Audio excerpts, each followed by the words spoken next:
Hi, everybody, and welcome to this latest episode of Industry Insights on Diversity and Inclusion. And I'm joined by Nicola Whiting today, and we're going to have a chat and I'll ask some questions. So, Nicola, please introduce yourself.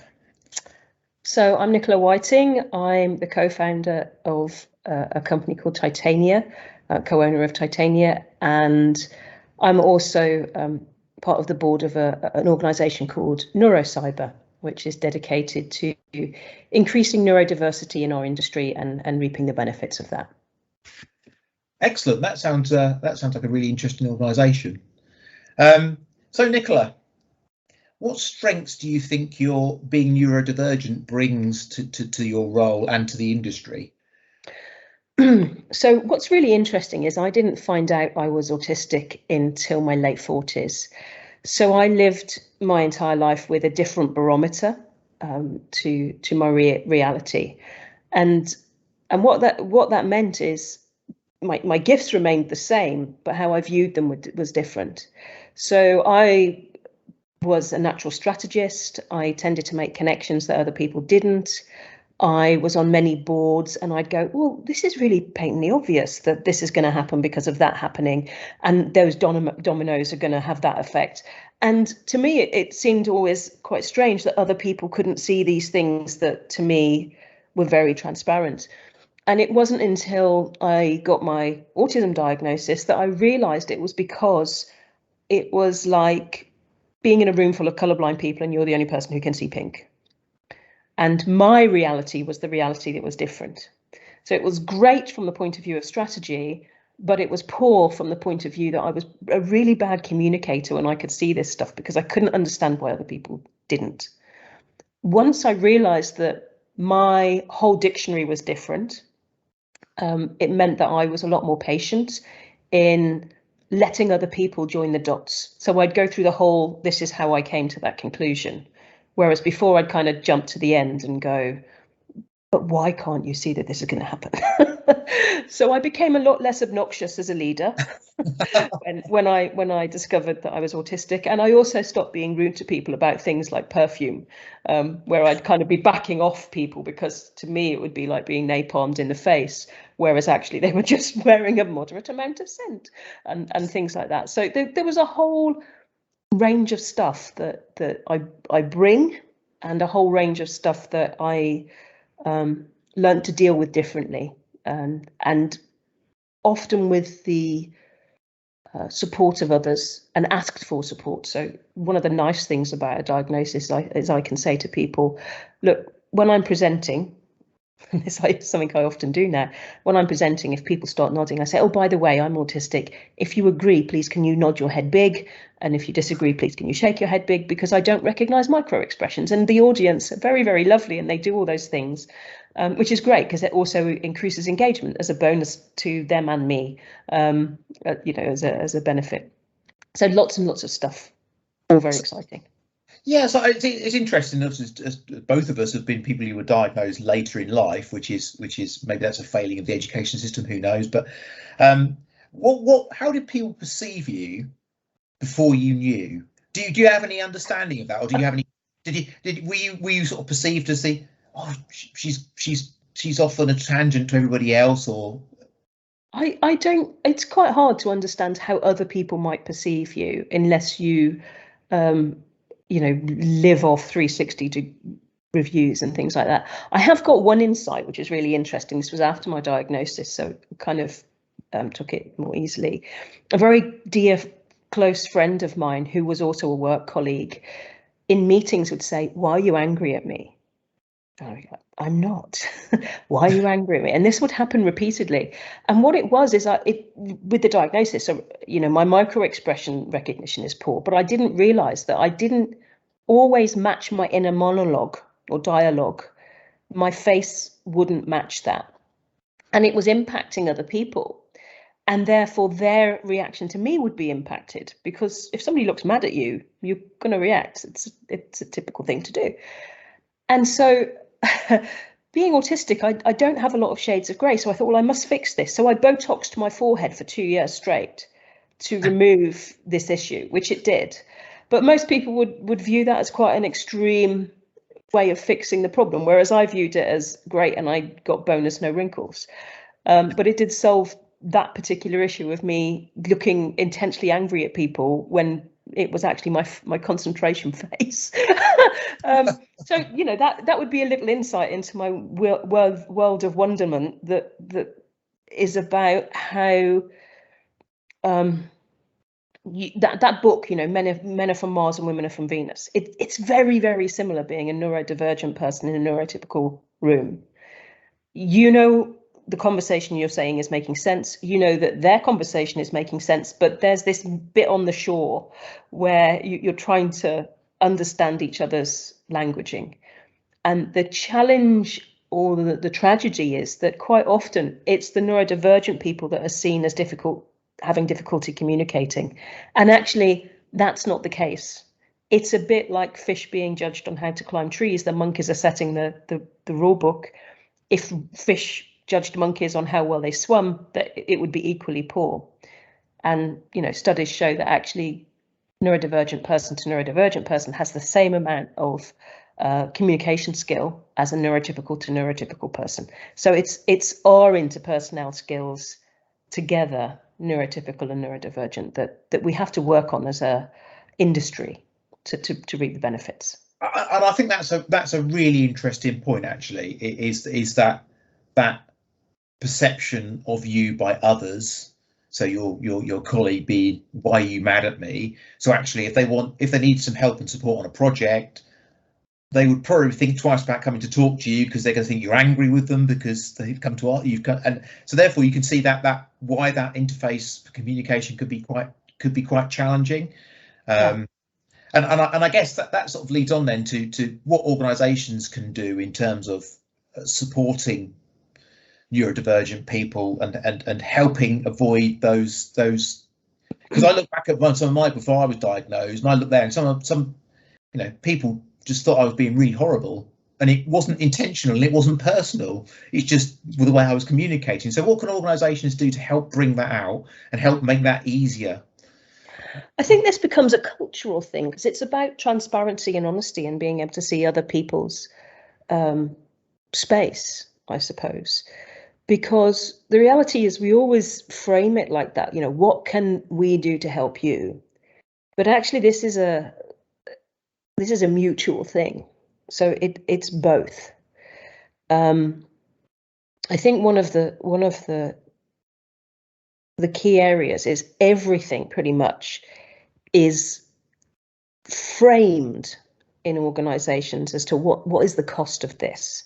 What do I need to do? Whereas actually, if we reframe that into what's the investment I need to make, or what do I need to do to let you thrive together with me, that might actually be movement on both sides. Typically, though, that isn't how it's set out. So I'm going to use an example here. So most autistic people that I know are reflective thinkers.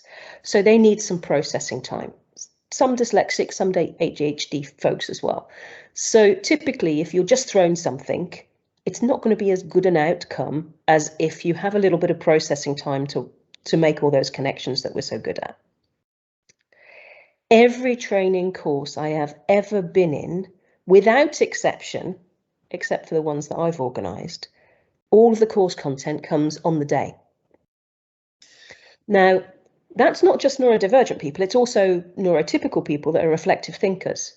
And I say to businesses, why would you disadvantage all of the people in the room from contributing by not speaking to your trainer beforehand and getting the course content? So people who want to or need to can review it up front so they can all contribute equally.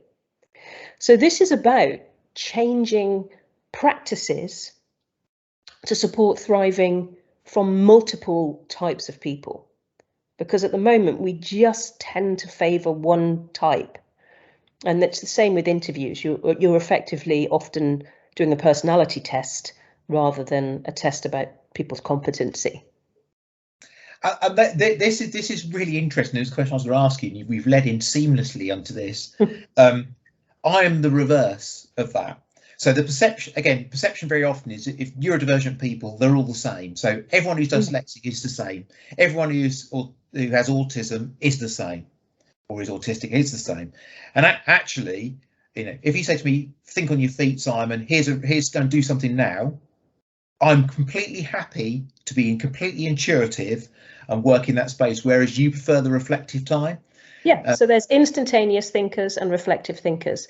Now, the great thing is, if you give everybody the information up front, the instantaneous thinkers won't read it, which is cool, because they don't need to, and the reflective thinkers will read it. And some of us, like me, who is a deep dive person, will read it and read around it and read stuff associated with it just for the fun of it, because that's the type of mindset I am.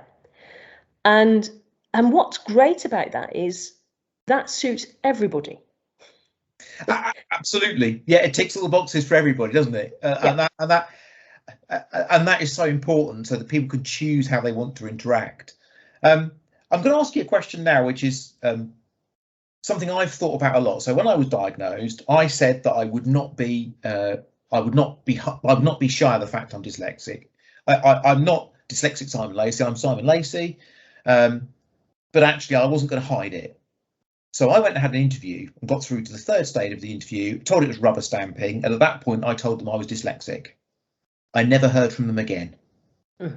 So, question to you, particularly to inside, where there's obviously quite a high turnover of staff, etc., and people watching this might well be thinking about changing roles. At interview, would you be? And okay, you won't run your own business, so you're unlikely to be going for an interview, I guess. But if you were going to, if you were interviewing for another role, would you bring it up in conversation, or would you not?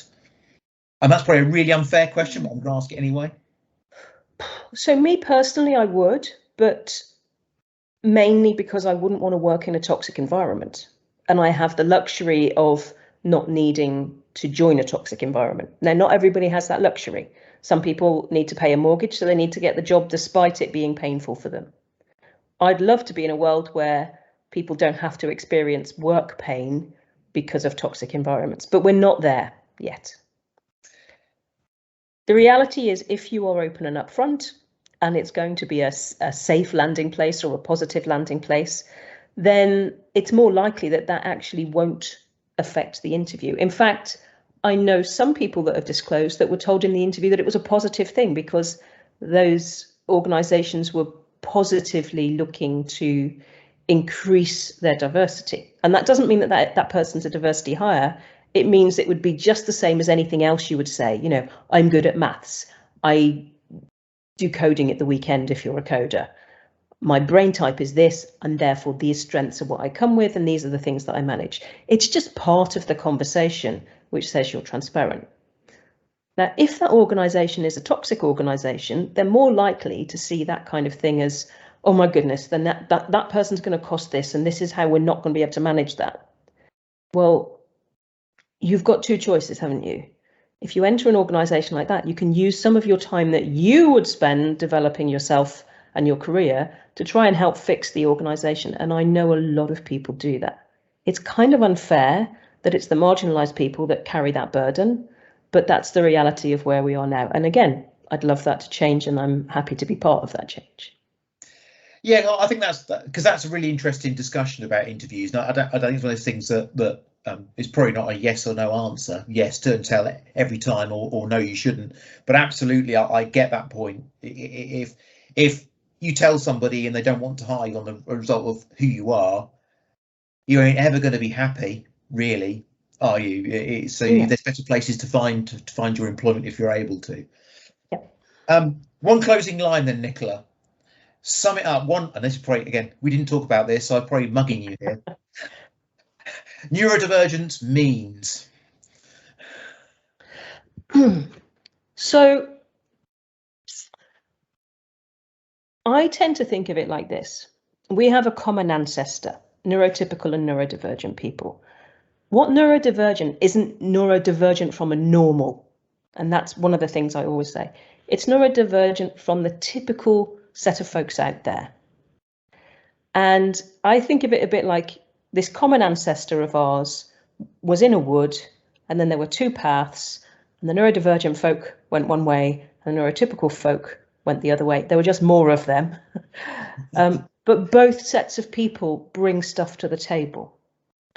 Now, I'd like to add that we don't treat neurodivergent people still as well as I'd love them to be treated in terms of understanding their differences.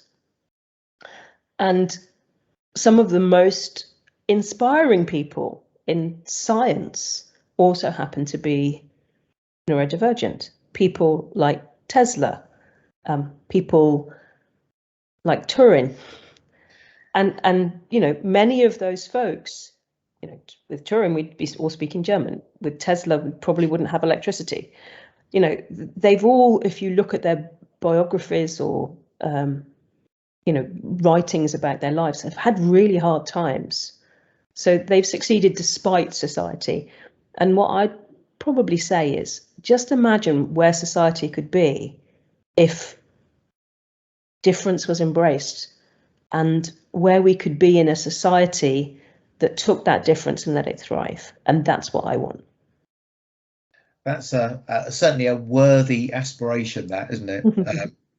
And I'm glad someone who's mentioned Nikola Tesla in a conversation. That doesn't get mentioned very often in conversation, so that's great. Nicola, thank you very much for that. I've really enjoyed it. Hopefully you have too.